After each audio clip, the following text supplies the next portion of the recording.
Mass TV news కి స్వాగతం.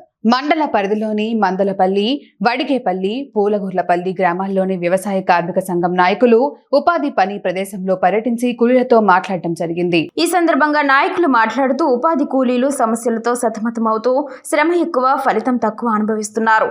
Boundary ట్రెంచ్లు, form పనులు పూర్తి చేయడానికి కూలీలు సొంతంగా ఒక్కొక్కరు 50 రూపాయల నుండి 100 రూపాయలు ఖర్చు పెట్టుకొని ట్రాక్టర్ల ధర నీళ్లు తోలించుకొని పనులు చేస్తున్నారని తెలిపారు.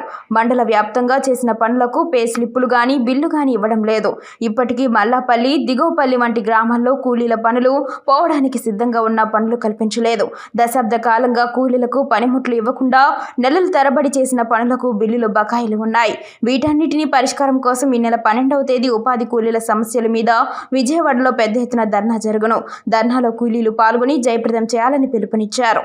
ఈ కార్యక్రమంలో వ్యవసాయ కార్మిక సంఘం జిల్లా ప్రధాన కార్యదర్శి పెద్దన్న, వ్యవసాయ మహిళా కార్మిక సంఘం జిల్లా నాయకులు స్వర్ణలత, భవన నిర్మాణ కార్మిక సంఘం నియోజకవర్గ కన్వీనర్ కొండ వెంకటేశ్లు మరియు ఉపాధి కూలీలు పాల్గొన్నారు. ఈరోజు శ్రీ సత్యసాయి జిల్లా గోరంట్ల మండలం మందలపల్లి గ్రామంలో ఉపాధి కూలీలు పనిచేస్తున్నటువంటి ప్రదేశంలో ఆంధ్రప్రదేశ్ వ్యవసాయ కార్మిక సంఘం ఆధ్వర్యంలో జిల్లా నాయకత్వం పర్యటించడం జరిగింది. ఈ పర్యటన ముఖ్య ఉద్దేశం ఈ నెల 12వ తేదీన విజయవాడ రాష్ట్ర రాజధాని కేంద్రంలో పెద్ద ఎత్తున ఉపాధి కూలీల సమస్యల మీద ధర్నా కార్యక్రమం ఆంధ్రప్రదేశ్ వ్యవసాయ కార్మిక సంఘం ఆధ్వర్యంలో చేపట్టడం జరిగింది. ఈ ధర్నా యొక్క ముఖ్య ఉద్దేశం ఉపాధి హామీ పని దినాలు పెంచి కూలీ రేట్లు పెంచాలని చెప్పి, అదేవిధంగా పనిచేస్తున్నటువంటి కూలీలకు పనిముట్లు ఇవ్వాలి, పే స్లిప్లు ఇవ్వాలి, బకాయి వేతనాలు చెల్లించాలని చెప్పేసి ప్రధానమైనటువంటి డిమాండ్లు.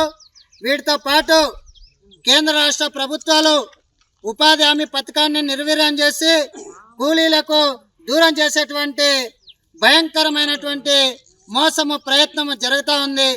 అందుకని ఈ కేంద్ర రాష్ట్ర ప్రభుత్వాల యొక్క ఉపాధి కూలీల మీద చూపిస్తున్నటువంటి కపట ప్రేమను వ్యతిరేకిస్తూ ఉపాధి హామీని రక్షించుకోవాలనేటువంటి ఉద్దేశంతో ఈ ధర్నా కార్యక్రమం చేస్తున్నాం.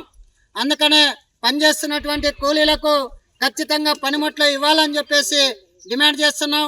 అదేవిధంగా ప్రజా పంపిణీ వ్యవస్థను మరింత పటిష్టపరిచి ఆ రకంగా పేదలకు సంక్షేమ పథకాలు పెద్ద ఎత్తున పెంచి వాటి అమలు కోసం కృషి చేయాలని చెప్పేసి కోరుతా ఉన్నాం. ఈ ధర్నా కార్యక్రమంలో కూలీలు పెద్ద ఎత్తున పాల్గొని జయప్రదం చేయాలని చెప్పేసి ఆంధ్రప్రదేశ్ వ్యవసాయ కార్మిక సంఘం కూలీలందరినీ కూడా విజ్ఞప్తి చేస్తూ ఉంది. నా పేరు పెద్దన్న, ఆంధ్రప్రదేశ్ వ్యవసాయ కార్మిక సంఘం జిల్లా ప్రధాన కార్యదర్శి, శ్రీ సత్యసాయి జిల్లా కమిటీ సభ్యురాలు స్వర్ణలత, అదేవిధంగా ఉపాధి కూలీలు పాల్గొనడం జరిగింది.